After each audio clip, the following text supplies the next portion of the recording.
हमारे एक सन्यासी थे गोकुलानंद जी। गोकुलानंद ने भी एक अनशन किया था दिल्ली में जंतर मंतर। वो अनशन उन्होंने 56 दिन का अनशन चला था और उसमें एक ही डिमांड थी कि स्वामी नित्यानंद को हटाया जाए। कहाँ से हटाया जाए? उत्तराखंड के मुख्यमंत्री थे, प्रथम मुख्यमंत्री थे नित्यानंद स्वामी। उसको हटाने की डिमांड थी। वो क्यों? वो सिर्फ इसीलिए भ्रष्टाचार के तहत ये जो लोग बैठे हुए थे, जो यहाँ पे करप्ट ऑफिसर्स। तो स्वामी नित्यानंद भी उनमें से भ्रष्ट में से ही थे। मुख्यमंत्री को जब पूरा का पूरा सत्याग्रह के बारे में और उनकी मांगों के बारे में बताया, उन्होंने पूरी नहीं की, तो ऐसा लगा कि मुख्यमंत्री भी इसमें लिप्त हो सकते हैं। उसके बाद अनशन पे दिल्ली में बैठा गया। होते होते जब 56 दिन हो गए, वहां पर 55 दिन के अनशन पर दिल्ली सरकार हिली और बीजेपी के जो बड़े बड़े लोग थे वो लोग हिले और उस समय नित्यानंद को हटाया। दिल्ली के अंदर जब सत्याग्रह चला था तो करीब 45 या 50वें दिन उनको राम मनोहर लोहिया हॉस्पिटल ले जाए। पुलिस उनको ले गई। हॉस्पिटल के इमरजेंसी रूम में डॉक्टर्स ने पूछा, आपके एग्जामिनेशन कराने चाहते हैं? सन्यासी ने मरे कर। ये भी मातृ सदन के थे। हाँ, दिल्ली में जो अनशन हुआ। अच्छा। दिल्ली में सत्याग्रह के लिए पूरी के नियम कानून पालन हुआ, क्योंकि मेडिकल एथिक्स के अनुसार और जूरिस्प्रूडेंस के अनुसार कोई भी डॉक्टर किसी को भी बिना इच्छा के ना तो एग्जामिनेशन कर सकता है, ना ही उसको फोर्सफुल नहीं उसका ट्रीटमेंट कर सकता है, ना ही कोई प्रोसीजर कर सकता है। प्रोसीजर में चाहे इंट्रावेनस हो, चाहे वो नाक में नली डालने वाली बात हो। तो राम मनोहर लोहिया हॉस्पिटल में जब उन्होंने सन्यासी मना कर दिया तो पुलिस को मजबूर होकर उन सन्यासियों को जंतर मंतर में उसी स्थान में छोड़ना। गोकुलानंद स्वामी 2003 में उन्होंने पर्यावरण के लिए कार्य शुरू किया था। कालाडूंगी एरिया नैनीताल के पास ये बच्चों को स्वामी गोकुलानंद जी ने पढ़ाना शुरू किया। इन्हीं के शिष्य थे। और वहां पर पर्यावरण संरक्षण का काम शुरू किया, संस्कारों को संस्कृत करने का काम शुरू किया।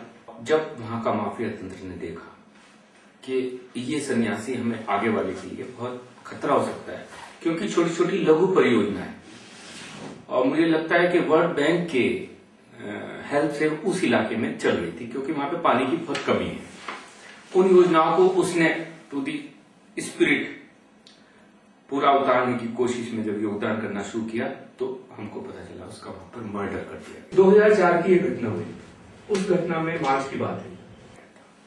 मर्डर की सूचना मैंने बताया आपको एक पत्रकार ने दी। अमर उजाला को पत्रकार था, कालाडूंगी में वो रहते थे। वो कालाडूंगी क्षेत्र हल्द्वानी और नैनीताल के बीच में जो हिल्स हैं वो क्षेत्र है। जब उनका मर्डर हुआ उसके बाद उन्होंने वहां के लोगों ने एक कहानी बनाई, पंचनामा भर दिया कि रात को बिजली गिरी, बरसात बहुत हो रही थी, हिली इलाका है, और उनकी डेथ हो गई। और डेथ होने के बाद उन्होंने उसका पंचनामा भरा। पंचनामा भरने के बाद में उसको वहीं पर दफना दिया। जब क्वेश्चन मार्क हमने उठाया कि ऐसा नहीं हुआ है, तो मर्डर है, इसकी खोजबीन होनी चाहिए, इसकी जांच होनी चाहिए, तब ये कार्रवाई हुई। हम लोग गए वहां पे, खोदा उसको और दफनाते तो है नहीं वैसे, वहां पे उन्होंने उसको दफना दिया था। ये बिजली गिर के और डेथ होने की कहानी जो वहां पे बनाई दी गई, तो हम लोगों ने पोस्टमार्टम की जांच की।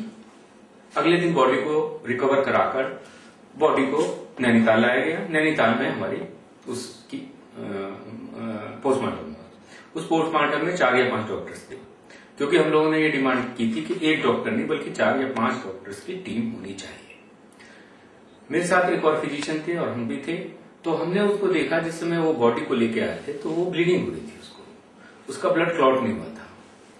तो हमारे साथ जो डॉक्टर थे उनको भी सस्पिशियस हुआ कि ये सब पॉइजनिंग केस है। पॉइजनिंग में एस्कोलिन पॉइजन हो सकता है। एस्कोलिन पॉइजन एक ऐसा मेडिकल ये है केमिकल जो कि एनेस्थीसिया करने के लिए दिया जाता है, जिसके अंदर बॉडी के मसल्स जो है बिल्कुल रिलैक्स हो जाते हैं, उसमें ब्रीदिंग स्टॉप हो जाती है और पेशेंट की डेथ हो जाती है। तो क्योंकि वो ब्लड उसमें ऊज हो रहा था, पोस्टमार्टम हुआ, उसके विश्वास भेजे गए, ब्लड हुआ। बाद में पता चला कि हमारा जो डाउट था बिल्कुल सही था, उसकी एस्कोलिन पॉइजन से ही डेथ हुई। एस्कोलिन पॉइजन कोई भी आदमी किसी को ऐसे नहीं दे सकता है।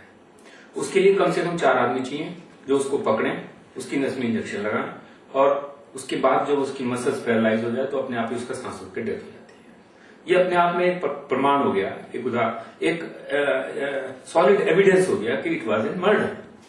उसके बाद उसकी जांच हुई, जांच में किसी को कुछ नहीं मिला, कोई अभियुक्त नहीं पाया गया और उसकी एफआईआर 2004 अप्रैल की। कभी किसी जो सन्यासी हैं उनको लालच देके तोड़ दिया गया था। 2 सन्यासी जो थे हमारे वो यहाँ से भगा दिए गए थे, क्योंकि ये यंग सन्यासी थे, हर एक को कुछ कुछ इच्छा भी होती है और सन्यास लेने के बाद में अगर वो पूरी तरह से इन्वेस्टिगेशनटिव सन्यास नहीं है, मतलब ज्ञान की खोज नहीं है, तो जनरली वो फिसल के इधर उधर चला जाता है, या उसको गुरुदेव का डिसिप्लिन पसंद नहीं आया, यहाँ की दिनचर्या पसंद नहीं आई, यहाँ की तपस्या पसंद नहीं आई, तो छोड़ जाता है। लेकिन अधिकांश में हमें पाया गया कि यहाँ पे 2-3 सन्यासी जो गए यंग, उनको यहाँ से बहला के फुसला के पैसा दे के भगा दिया गया था। 2005 में भी इसी तरह से चलता रहा और 2006 के अंत से ये कहानी शुरू हो गई। 2007 में अनशन हुए, 2008 में अनशन हुए, 2006 से खान का शुरू हो गया था।